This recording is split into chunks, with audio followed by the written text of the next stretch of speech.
other shows we have for you to enjoy at myclassicradio.net.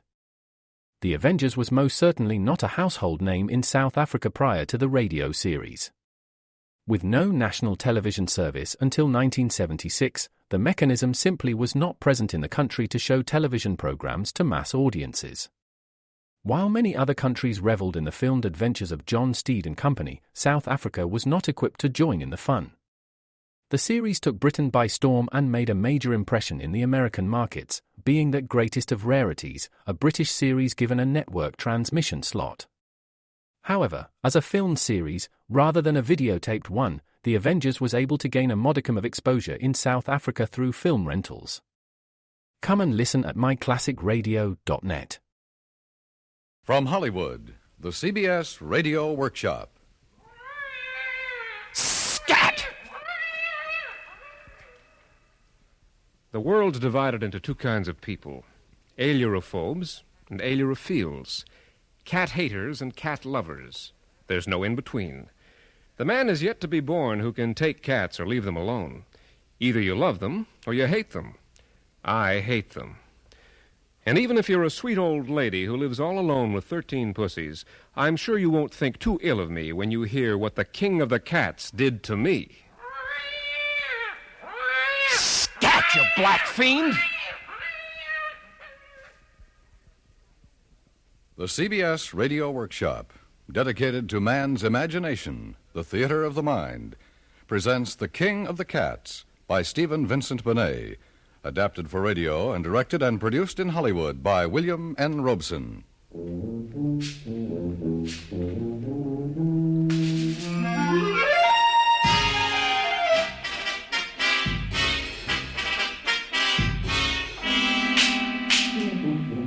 If I hadn't been so young, I suppose I could have taken it in stride.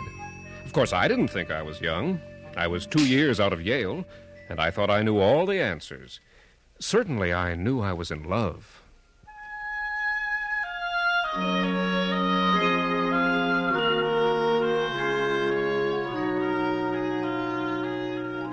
They say the most beautiful women in the world are Eurasian, and they're right. Vivranka's skin was like golden velvet, her long straight hair ebony in the moonlight, and her eyes blue as a field of larkspur, fathomless as the center of heaven. Her mother had been an American missionary, her father Siamese, and undoubtedly a prince, my Aunt Emily insisted.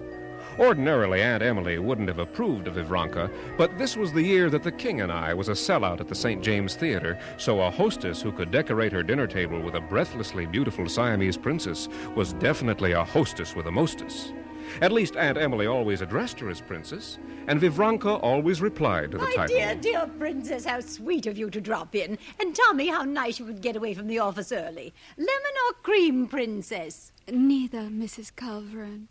And no sugar. Oh, of course, my dear. How stupid of me to forget. Here you are. Thank you. Tommy? I'll get myself a highball, if you don't mind. No, dear, go right ahead.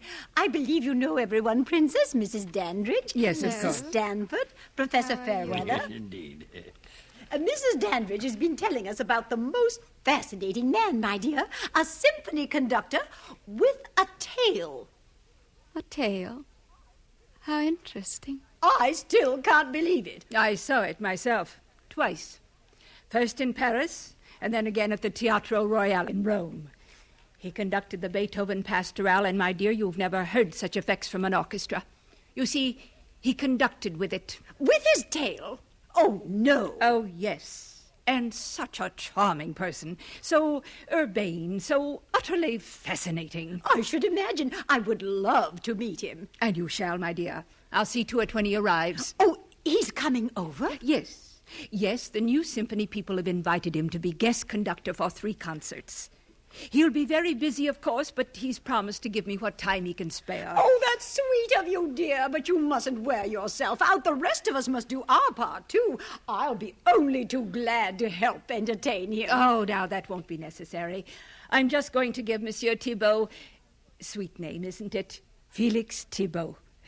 I'm just going to show him the simplest of times. A little reception for 100 or so after his first concert. Perhaps he hates large mixed parties on account of his little idiosyncrasy. It makes him feel a trifle shy of strangers. I should think it would, to say nothing of his friends and acquaintances. Vivranka, my dear, how would you like to go out night-clubbing with a jerk with a tail? It might be interesting. Huh? He is not a jerk, Tommy. He is one of the finest conductors in Europe. Sounds to me like he's the smartest showman since P.T. Barnum. What do you think, Professor? Well, I shall be interested to see this, Monsieur Thibault, myself. In the Middle Ages, there was a widespread belief in homo caudatus, or men with tails, but I know of no authenticated case. Of course, we all have tails, in a manner of speaking. What? Oh, vestigial, of course. But the last few vertebrae of anyone's spine, the coccyx, is the evidence of a concealed and rudimentary tail. I dare say it might be possible in an extraordinary case that a throwback, a reversion to type. How fascinating! I never realized that Well, I think it'd be fun to get together a box for the first concert, all of us. Oh, well, I'm afraid I shall have my own box party. But, of course, you'll come on to the reception later at my place. Why, thank you, my dear. Then there'll be the professor and the princess and Tommy. Count us out, Aunt Emily. When Vivranka and I want to see freaks, we'll go to the circus. I shall be very pleased to attend the concert, Mrs. Culverin. Splendid, my dear. But Vivranka... Is there anyone you'd like me to ask to replace Tommy? But Aunt Emily... It doesn't make any difference. I'm only interested in meeting this wonderful Monsieur Félix Thibault. But Vivranka... I went to the concert. What else could I do? We took our seats in the box as the orchestra took theirs on stage and began their aimless squeakings and tootings, those caterwaulings which I must confess make about as much sense to me as the music that follows. Aunt Emily was in a dither of fluttery expectation. Professor Fairweather had lost much of his scientific detachment, and Vivranka, gorgeous Vivranka, sat beside me silent, but so tense I could almost feel her breathless expectation, and I didn't like it at all. And then Monsieur Thibault walked on stage, a lithe, dark-haired man with piercing eyes like a black panther, his head weaving the way the big cats do when they're behind bars. It was true. They hadn't lied. From beneath the tails of his dress coat curled a third, a living tail, which he carried nonchalantly draped over his wrist. He acknowledged the presence of the audience with a regal bow, and then that incredible tail twined with dainty carelessness around a black baton on the podium. While he remained facing the audience, the tail rapped 3 times upon the podium for the orchestra's attention, and then raised for the downbeat. At this horrible moment, I glanced at Vivranka. Her whole body was rigid as steel, and the blue flowers of her eyes were bent upon Monsieur Thibault in terrible concentration. She took my hand in hers, and her long red fingernails felt like a claw as the hideous tail of that monster on stage lashed into the downbeat of Night on Bald Mountain.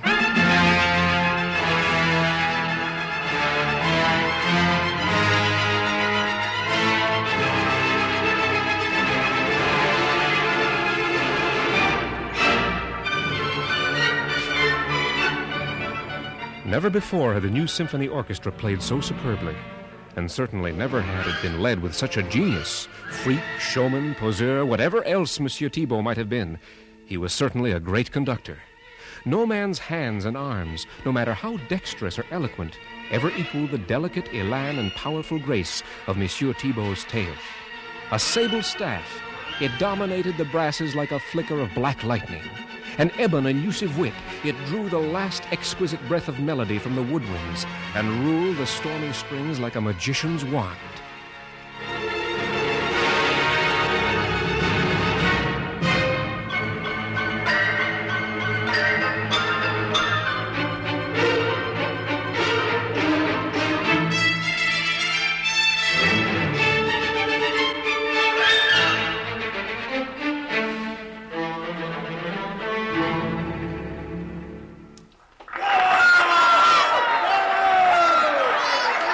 That's the way it went through the Bach Passacaglia, through the Afternoon of a Faun, through the Beethoven Ninth. New York music lovers had never heard anything like it before, and New York music lovers never behaved quite like this before. As Monsieur Thibault finally glided from the stage after his 15th bow, the president of the Wednesday Sonata Club had to be forcibly restrained by her husband from flinging her $90,000 string of pearls after the maestro in an excess of aesthetic appreciation. And as we shouldered our way through the hysterical mob toward the waiting limousines, I distinctly heard Ludwig Willems, conductor of the mid-century Philharmonic, say to Dr. Friedrich Laskar, the great plastic surgeon, But it must be possible, Doctor. Think of the miracles they have accomplished in Denmark. There's $10,000 in it for you, Doctor, if only you can find a way to graft the tail onto me. But through all the hysteria, Vivranka remained silent, self-possessed, her azure eyes fathomless as the center of heaven. She was silent as we drove to Mrs. Dandridge's party in Aunt Emily's limousine. But this was not too remarkable, because Aunt Emily never stopped raving about Monsieur Thibault. But aside from the heavenly music, my dears, the man himself, such elegance, such poise, such... I tell you, Tommy, if your Uncle Henry weren't still around, and I was a few years younger, well, tail and all. Our hostess, Mrs. Dandridge, looked like the cat who had swallowed the canary, having trapped the social lion of the season, if I may be permitted to scramble a metaphor. Let Aunt Emily have her Siamese princess. Dolly Dandridge had the world's greatest conductor, complete with tail. And this, dear Monsieur Thibault, is my dearest friend. Emily, may I present Monsieur Thibault? Monsieur Thibault, Mrs. Henry Culverine. Enchanté, Madame Culverine. Oh, Monsieur Thibault, it is an honor to meet you. I am overcome. Yes, thank you much, Madame. I feel I should be on bended knee. It is not necessary. Oh, I should kiss your hand. You are too kind, no? Oh, I must. No, please, Madame. He stopped trying to stop Aunt Emily from making a fool of herself. He had seen Vivranka. The end of his tail, just the very end, twitched turgidly, and he seemed to be at her side in a bound rather than a step. It was foolish and superfluous for Mrs. Dandridge to do the honors. Princess, may I present Monsieur Thibault? Monsieur, Princess Vivranka. Maestro. Princess. They exchanged no more words. Monsieur Thibault presented his arm to the princess. She linked hers in his, and his infernal tail switched from his right arm to his left to come to rest across Vivranka's wrist. Thus, like royalty, they made their way across the room, the guests parting to make a path for their regal progress. Now, Tommy, you mustn't take it so hard. After all, the princess is an awfully sweet child, but she isn't exactly our kind. And I suppose she's his. She seems to be. Look at them. So darlingly foreign, both of them. Yeah, aren't they? Out of this world. And they were. I didn't realize it until I'd said it. They were somehow out of this world. They didn't walk across the room. They glided. The tail-coated maestro with his third tail so insidiously ubiquitous, and the princess's hips swaying in the golden-threaded silken sheath of her skirt. A bas-relief from Angkor Wat, suddenly breathing life.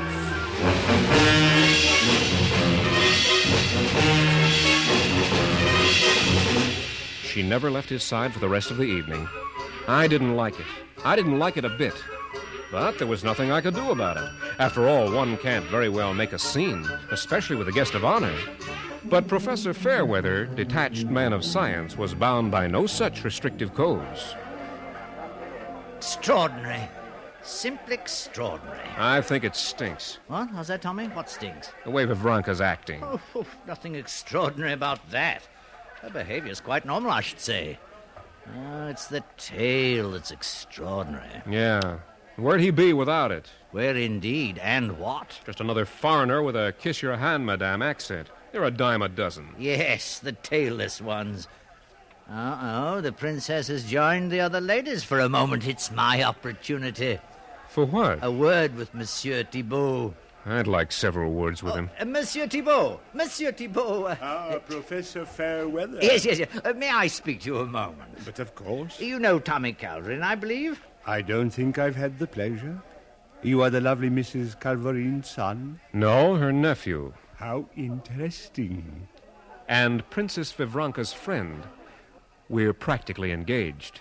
Congratulations. I thought you ought to know. Indeed, yes. I am honored by your confidence. Now, Professor. Yes, Monsieur Thibault, I speak to you as a man of science. Yes? A true specimen of Homo caudatus has been unknown to modern science until now. Homo caudatus? Yes, a man with a tail. What? Come now, Professor, it's nothing to be sensitive about. My interest is purely impersonal. Your interest? Yes, purely scientific. It wouldn't take much of your time, a morning or an afternoon, perhaps, no more. What would not take much time? An examination and measurements, X-rays and An so examination? Measurements of what? Your tail. Dammar for the blocco ganmian! Monsieur Thibault, you ought to... Monsieur Thibault's tail lashed stingingly across the professor's face, cutting off his last words. Then the conductor turned and stalked out of the room, growling and spitting in his anger. Without even bothering to retrieve his hat and coat, he kept right on through the foyer and on out into the chilly night. Oh, dear. Wonderful, Professor. Wonderful. I can't thank you enough. Oh, for what, Tommy? For getting rid of him. But I wasn't trying to get rid of him. I know, but you did. And that's all that counts. Only he didn't. Aunt Emily realized at once that Mrs. Dandridge had lost her catch. For certainly Monsieur Thibault would never again enter the house where he had been insulted. And Aunt Emily moved with the speed of an aggressor nation. Within 3 days, Monsieur Thibault had accepted her invitation to be a house guest and had moved in bag and baggage.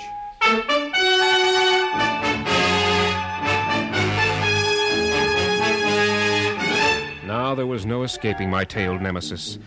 And now it took no urging upon Vivranka to visit Aunt Emily. She wanted to be there. She preferred being there to any entertainment I could offer her. But there was one ray of hope. Thibault was committed to a long concert tour all the way to the coast, and with him out of the way, I felt sure I could mend the fences he had torn down. The day before the farewell dinner Aunt Emily was giving him, I dropped by after work to find my aunt in more than her usual dither. Oh, Tommy, isn't it just too exciting? I don't know, Aunt Emily, until I find out what it is. Why, Monsieur Thibault and the princess, of course. What about them? They're in love. This scarcely strikes me as news. And they're going to be married. Oh, no. Yes, I'm going to make the announcement at the dinner party tomorrow night. Aunt Emily, how can you do this to me? Well, I didn't do it to you. Anyway, you must face this like a man. You know, you must find some nice homey girl like that Gretchen Woolwine from Chicago. You used to like her. I was younger than Aunt Emily, and that was before I knew Vivranka. Well, my dear, I'm afraid you've lost your princess. C'est la vie, c'est l'amour, as I always say. Where is Vivranka? Is she here? Oh, my, yes, she's in the library with Monsieur Thibault. Naturally. Now, don't disturb them, dear. I'm sure they want to be alone. Naturally. The hard knot in the pit of my stomach grew and grew. Finally, when Aunt Emily chattered off to change for dinner, I slipped down the hall toward the library. I couldn't hear voices, and the room was dark. I was about to flick on the light switch when I heard a strange sound. And then I saw them silhouetted in the dying light of the fire.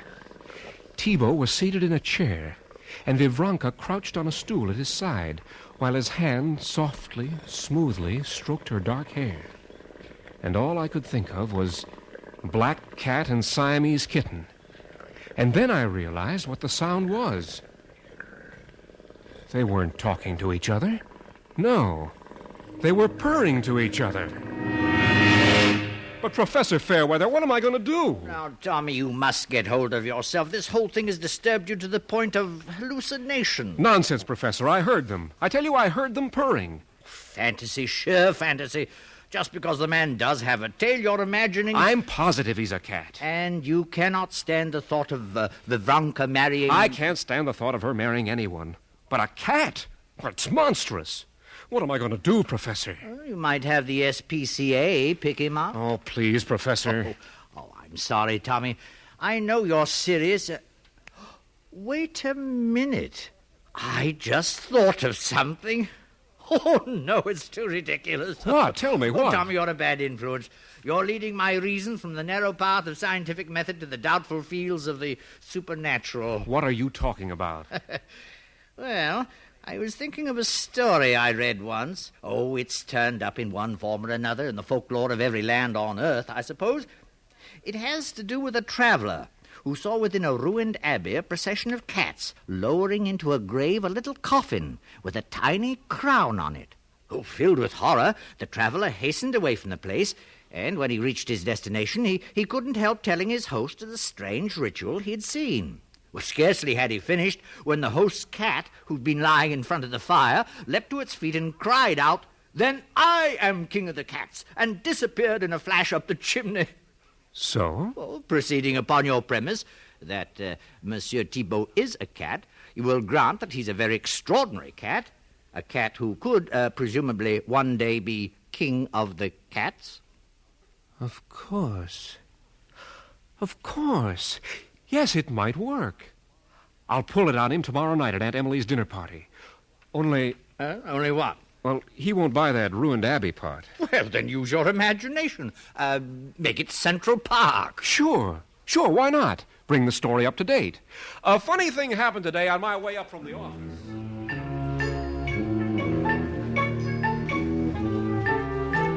Aunt Emily outdid herself. Her dinner table was a poem of spring flowers, gold plate, the purest white linen, the candles fluttering ever so little in the warm night breeze that came through the open French doors. Time and again through the first 3 courses, I tried to get into the stream of conversation, but when Aunt Emily's on, this is practically impossible. Thibault and Vivranka, seated on either side of her, were oblivious of everything. They ate little and never took their eyes off each other. Finally, the plates were being taken away, and I knew Aunt Emily was going to make her announcement during the dessert course. I just had to get my 2 cents worth in first. You'll never forget that summer. Eden Rock was never gayer. And after the Duke and the Duchess arrived, well... A funny thing happened on my way up from the office this evening. Tommy, I was about to tell... A funny thing happened on my way up from the office this evening. I was taking a shortcut across Central Park when I came upon the darndest thing. In a little clump of bushes, I saw a procession of cats. 6 or 8 of them. And they were carrying a little coffin toward a tiny open grave. And on the coffin was an exquisite little golden crown. Now, isn't that the strangest thing? Silence. The guests looked at me as though I were quite mad. That is, all except Thibault and Vivranka.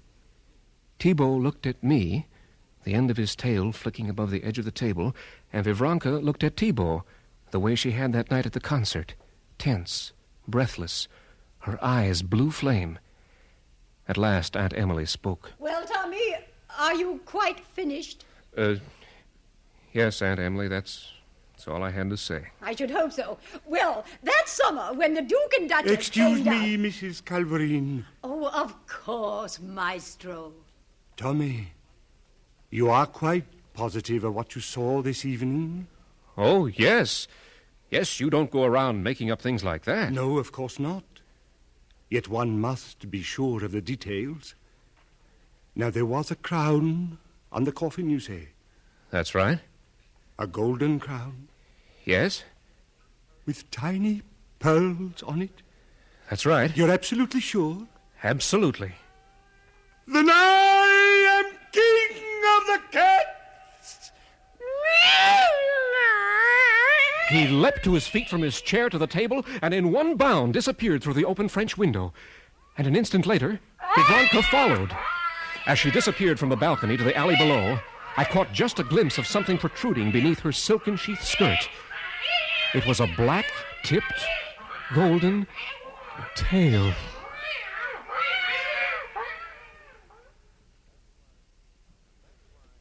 And that's why I have become an ailurophobe, a cat-hater. So's my wife, Gretchen. We were married shortly afterwards. But then Gretchen never did like cats in the first place, especially Siamese cats.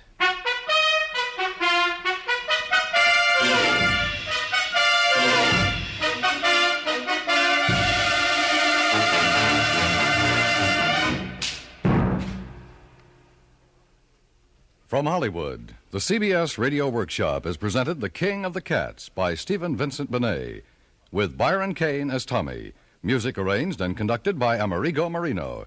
Included in the cast were Jeanette Nolan, Helen Klebe, Peggy Weber, Joe Kearns, and Jay Novello. Next week from New York, the workshop will present a psychological study of the do-it-yourself movement, The Day the Roof Fell In, by Charles S. Monroe. Suspense, radio's outstanding theater of thrills, follows over most of these stations with the chilling story of the man who stole the Bible. For a half hour of breathless terror, stay tuned to this frequency. You won't regret it.